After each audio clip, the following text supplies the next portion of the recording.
Kanchipuram వకుడా silks నాణ్యత మా ప్రాధాన్యత. మదీనాగూడ, మియాపూర్, హైదరాబాద్ లో త్వరలో శుభారంభం.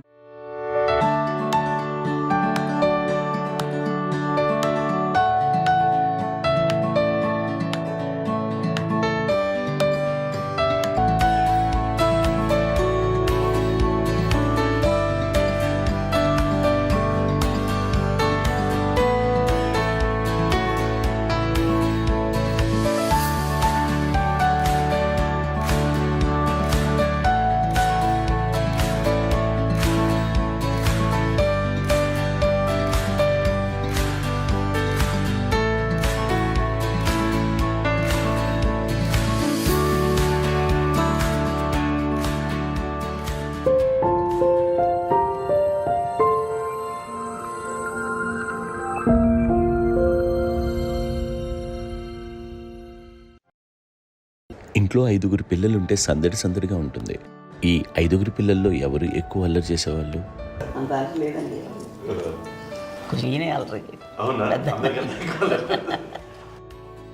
అమ్మ ఇక్కడ ఒకటి అల్లరికి, హుషారుకి, చలాకితనానికి, చిలిపితనానికి ఆ తేడా తెలుసుకుని చెప్పమ్మా. అల్లరంటే ఇప్పుడు నా ఇమేజ్ ఏమైపోద్ది, అల్లరంటే అల్లరుడు అని, నేనేమో చాలా రావుడు మంచి బాలుడు అనేలాగా నా ఇమేజ్ ఇది. నేను అలాగే చెప్తుండేవాడిని. నా ఉద్దేశం అదే. నేనేమో అల్లరి నన్నే అంటే చలాకితనం అమ్మ అల్లరు అనుకునేది. లేదంటే ఎక్కువ హుషారు కానీ చాలా బాగుండేవాడు అబ్బాయి. ఇంట్లో పనులన్నీ మీకు సాయంగా ఉంటుంది. అవునండి, వాడే చేసేవాడు. అది ఇంట్లో ఎవరు ముట్టుకునేవాడు కాదు. మా నాగబాబు అస్సలు ముట్టుకునేవాడు కాదు. అన్నిటికీ నాకు ఆయన సహాయమే పాపం. నాన్న ఆయన ఉద్యోగం వెళ్ళిపోయారు. నేను పాక్కుంటూ అలాగా వెళుతూ వెళ్ళిపోయాను. నాకు తెలియదు. తర్వాత అమ్మ చెప్తుంటే నేనుగా మాత్రం కొన్ని గుర్తుంటాడు. కమ్మర కోలు ఉంది నాది.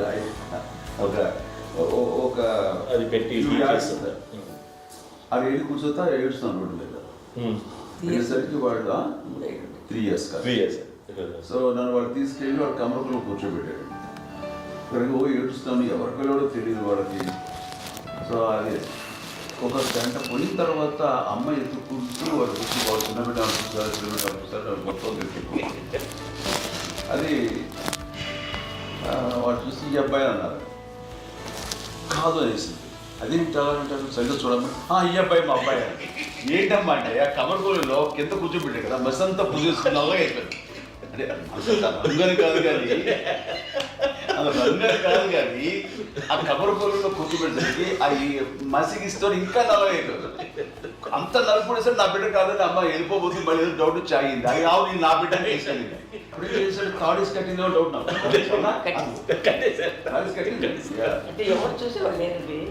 అమ్మేమో అల్లరు అనుకునేదండి. నాకేమో చిన్ననాటి మహాభాగవతం కృష్ణుడి క్యారెక్టర్ అనుకుంటాను. ఆయన మహానుభావులు అయ్యే వాళ్ళందరికీ ఆ లక్ష్యం ఉంటుందేమో వచ్చినప్పుడు పాపుకుంటూ వెళ్ళిపోవడం. కొన్నిదల కుటుంబ సభ్యులు మంచి రుచులను ఆస్వాదిస్తారని, మంచి భోజనాలని ఆనందిస్తారని అందరికీ తెలుసు. చిన్నప్పుడు వీరి ఆహారపు అలవాట్లు ఎలా ఉండేవి?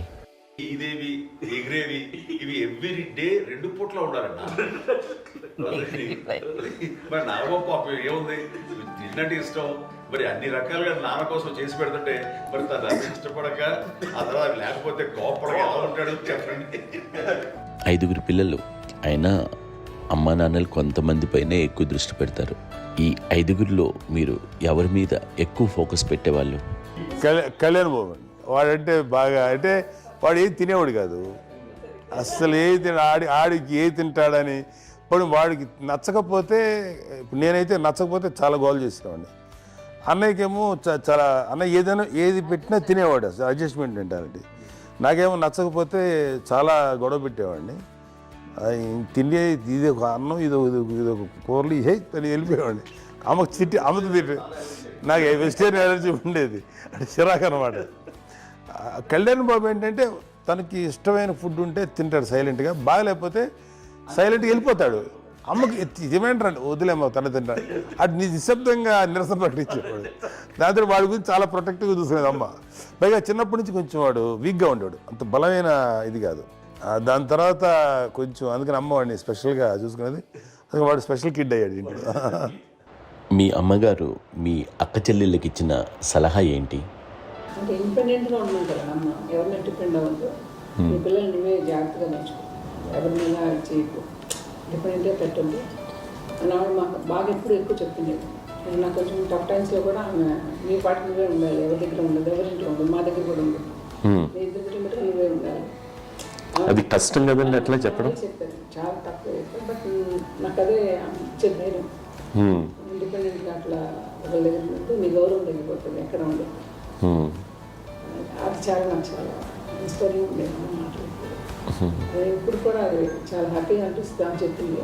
అంతే కదా, ఇప్పుడు మనకు ఏదైనా రోగాలు వస్తే చేసేస్తాను దాన్ని బాధలు మనమే, బట్ తగ్గించే వాళ్ళు కన్సర్న్ చూపించే డాక్టర్స్ ఒట్టుకోలు కింద కింద ఉండొచ్చు, కానీ పోరాడాల్సింది మనమే.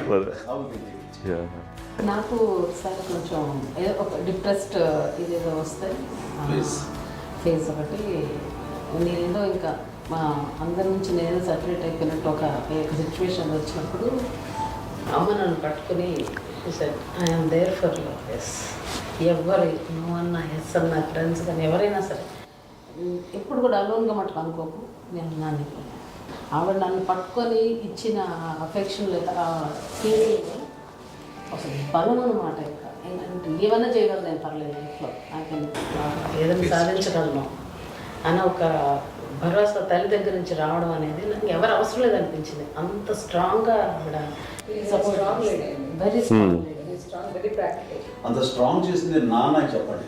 మా పిల్లల విషయంలో మేము కూడా మేబీ అంత స్ట్రాంగ్ కాదేమో, సెన్సిటివ్గా ఉంటాం, కానీ అమ్మ మటుకు చాలా స్ట్రాంగ్గా ఉండి మమ్మల్ని కఠినంగా ఇలాగే ఉండాల్సింది, ఇలా ఉండండి అప్పుడే మీరు నేర్చుకుంటారు. ఇక్కడ అమ్మ పాజిటివ్నెస్ గురించి ఇంకో మాట చెప్పాలి. అంటే తన బిడ్డలకే కాదు, ఈ రోజున మా రెండో పాప శ్రీజ కూడా తనకి లైఫ్ చిన్న ఎస్ఎంఎస్ వచ్చింది. ఆ టైంలో కూడా తను ఏముందంటే అప్పుడు నాన్నమ్మ దగ్గరికి వెళ్ళాను, తను ఇచ్చిన భరోసా, తను ఇచ్చిన మాట వెళ్ళలేని ధైర్యం వచ్చింది నాతో.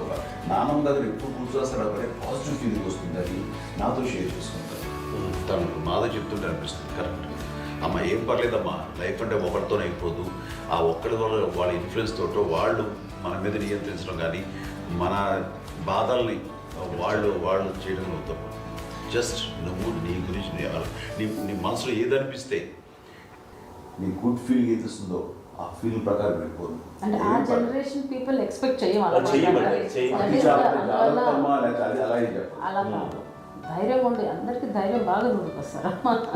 ఫాదర్ కూడా, మా నాన్నగారు కూడా అస్సలు ఎప్పుడు అనేవాడు, ఎప్పుడు మీరు పెట్టే చెయ్యి మీరు ఎప్పుడు పైన ఉండాలి తప్ప తీసుకుని ఎలా ఉండకండి, చేతులు పెట్టుకొని అనే అట్లాంటివి చెప్తుండేవాళ్ళు. అందుకని మాకు ఇంకా ఇండివిజువాలిటీ మాకు బాగా ఎప్పుడు కూడా ఒకళ్ళని అడగడం అని, ఈవెన్ బ్రదర్స్ని అడగాలన్నా కూడా మాకు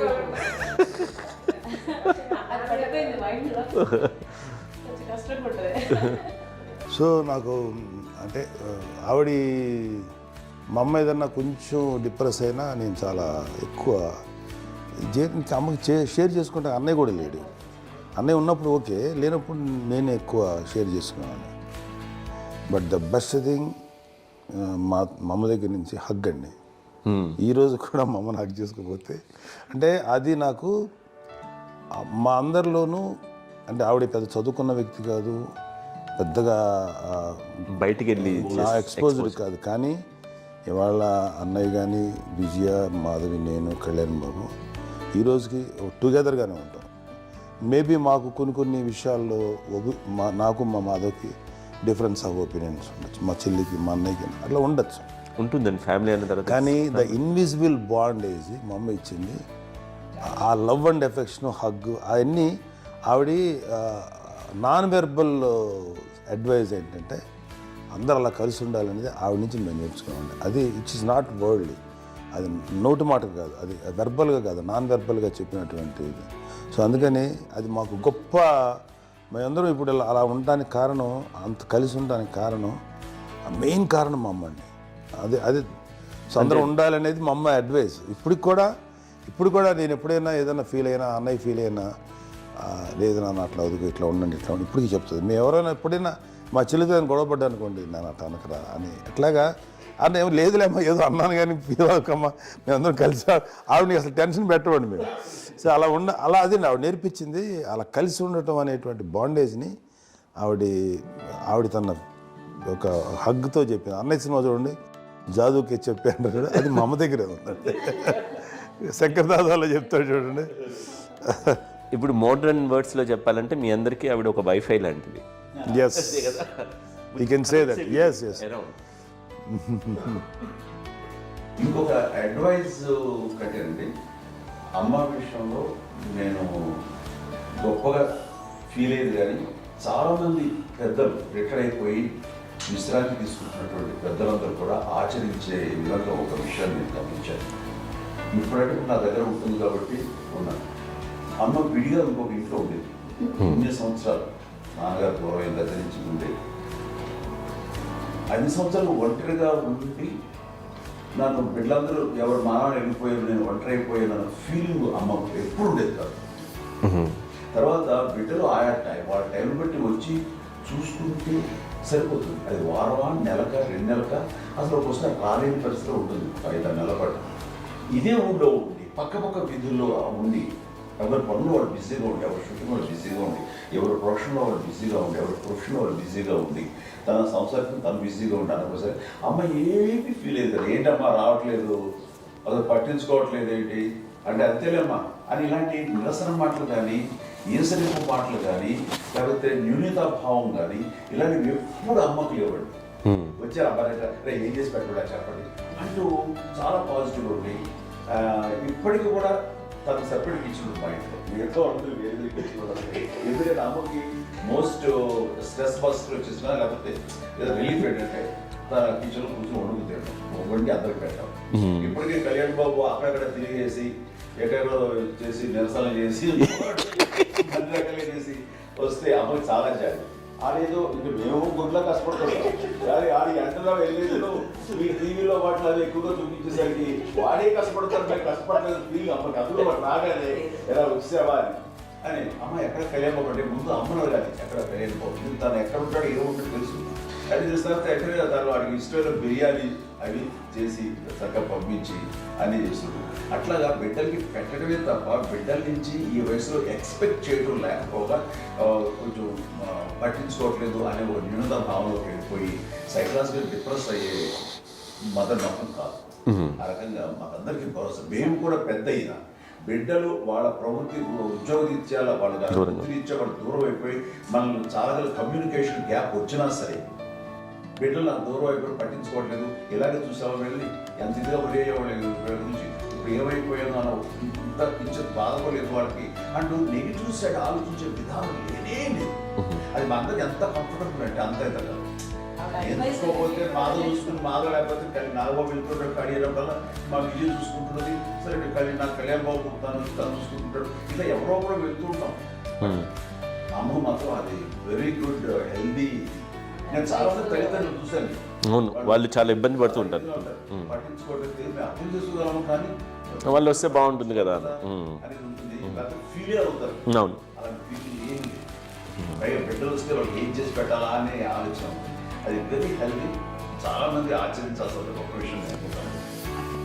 చిన్నప్పుడు అన్ని ఆనందాలేనా, మర్చిపోలేని దుఃఖాలు కూడా ఏవైనా ఉన్నాయా? అమ్మ చెప్పాలంటే ఓపికకి, గృహిణిగా తన బాధ్యతలు నిర్వర్తించడానికి అండ్ అన్ని రకాలుగా టేకింగ్ కేర్. దీనికి ఒక మంచి ఉదాహరణ నేను చెప్పగలను. అది తలుచుకున్నప్పుడు నాకు చాలా ఉద్యోగం ఉంటుంది, నాకు చాలా ఖండితలు వచ్చేస్తుంది.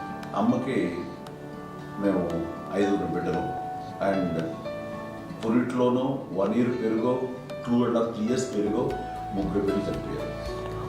నాకు గుర్తెరిగి పొన్నూరులో నేను 6th class చదువుతున్నాను, 6వ తరగతి. అప్పుడు రమణ అనే ఒక అమ్మాయికి 3 years.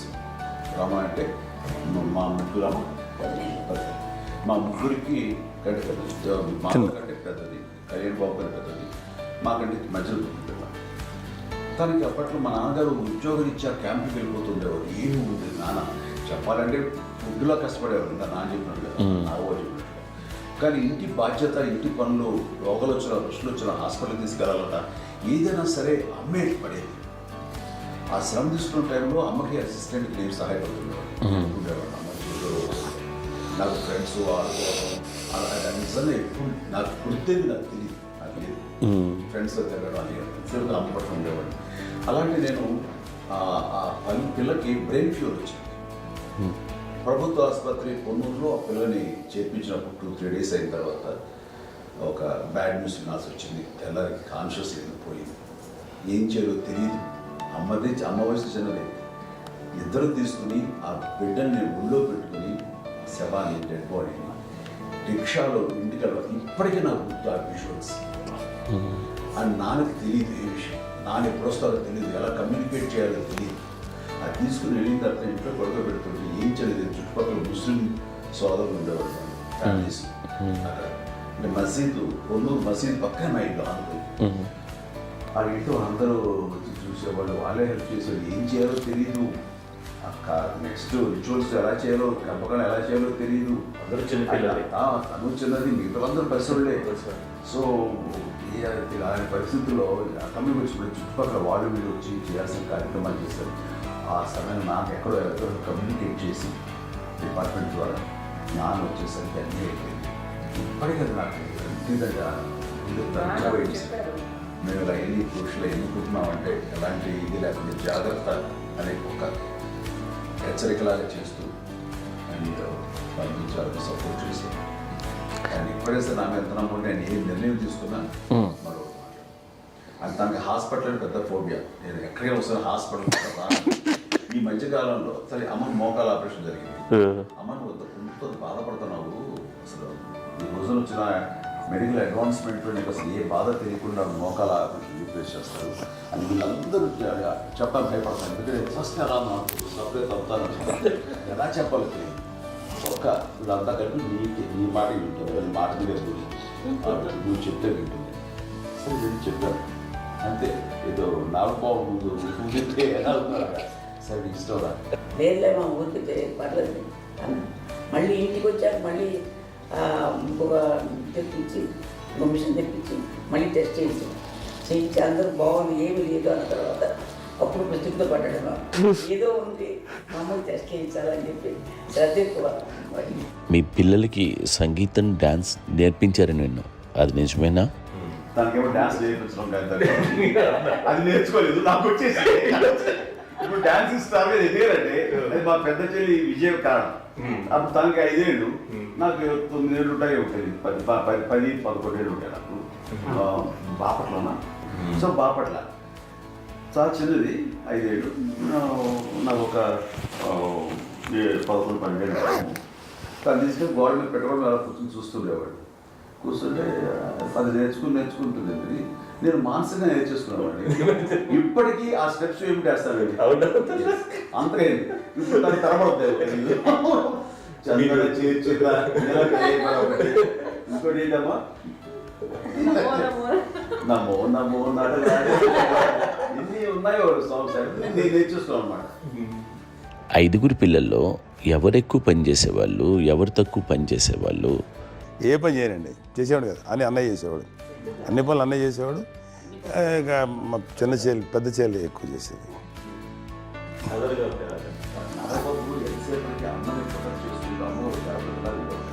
అదే అబద్ధం అండి. అది అన్నయ్య నన్ను గౌరవంగా మాట్లాడుతున్నాడు కానీ అన్నయ్య అవుట్ ఆఫ్ ప్రొటెక్షన్ మాట్లాడుతున్నాడు కానీ, అవుట్ ఆఫ్ మాట్లాడుతున్నాడు కానీ అసలు ఎప్పుడు ఏ పని చేయలే. లేదు ప్రామిస్ అండి, ఏ పని చేసేవాడు కాదు. మా ఇద్దరికి మధ్యలో పాపం అన్నయ్య చాలా పని చేసేవాడు.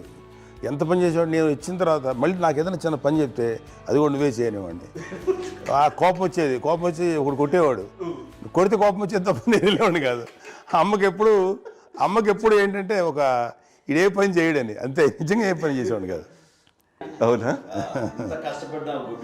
లేదు మహాప్రేమ.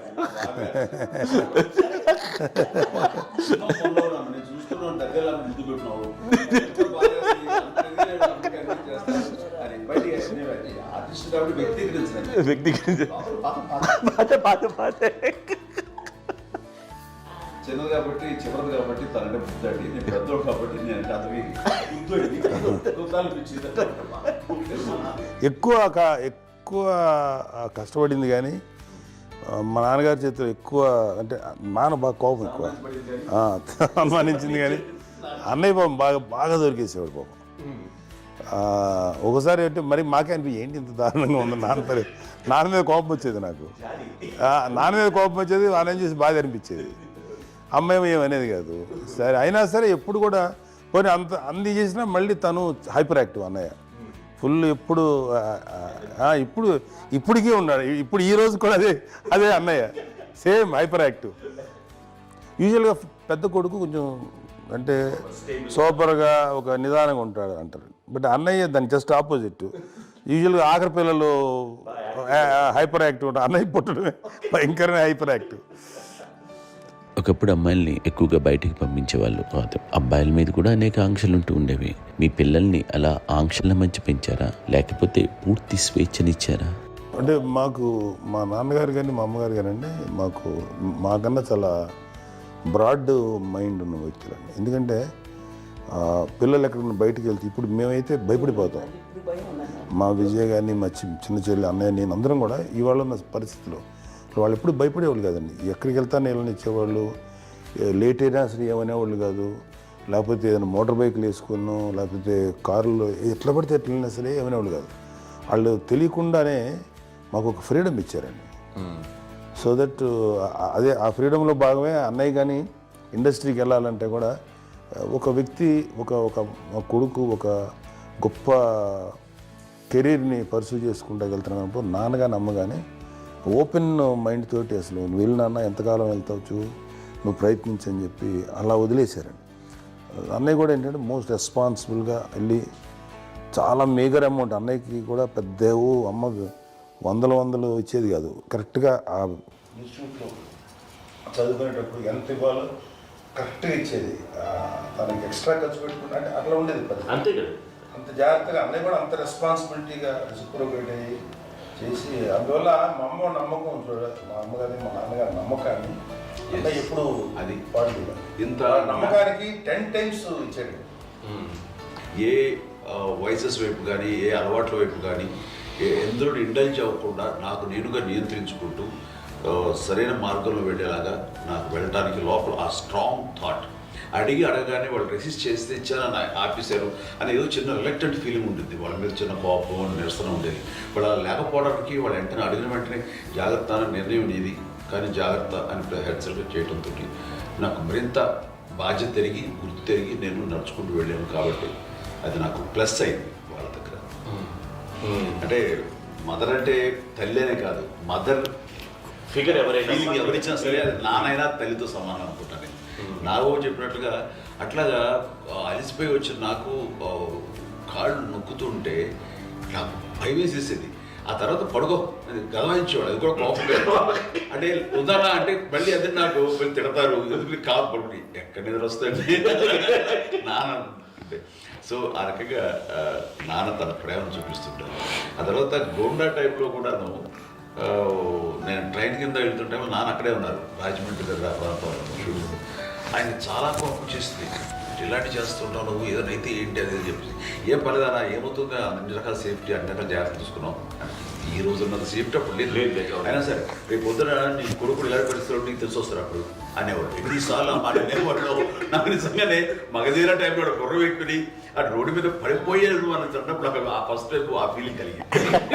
అలాగే పీటర్ హెయిన్స్ అనేవాడు ఫస్ట్ మగధీరలో జంప్ చేస్తారు, మోటార్ బైక్ జంప్ చేసినప్పుడు ట్రైల్లో పీటర్ హెయిన్స్ అంత హైట్ నుంచి 20 feet 25 feet హైట్ నుంచి పడిపోయి మొత్తాన్ని బోన్స్ని ఎరగొట్టుకుని వాడు 7 నెలలు వాడు ఇరప్పుడు హాస్పిటలైజ్డ్.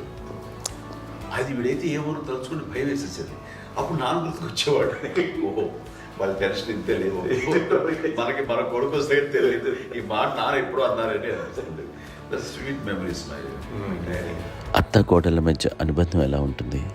సురేఖ్ గారితో మీకున్న అనుబంధం గురించి చెప్తారా? మాకండి కోడలు కాదండి, నా కూతురండి. అంత బాగుంటాం మేమిద్దరం కూడా.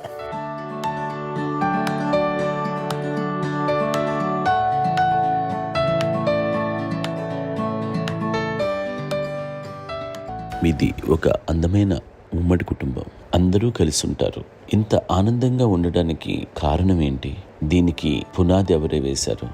మా నాన్నగారి క్వాలిటీ నేను ఎగ్జాంపుల్ చెప్పగలను. అమ్మ వాళ్ళ ఇంట్లో పెద్దది, వాళ్ళ నాన్నగారు అంటే మా తాతయ్య గారు ప్రొహిబిషన్ డిపార్ట్మెంట్లో సిఐగా ఎస్ఐగా చేశారు. ఏదో మా ఇన్స్పెక్టర్ సిఐ చేసి ఆయన కాలం చెందారు. అది చాలా ఎర్లీగా 48 years చచ్చిపోయారు. 40 చచ్చిపోయారు.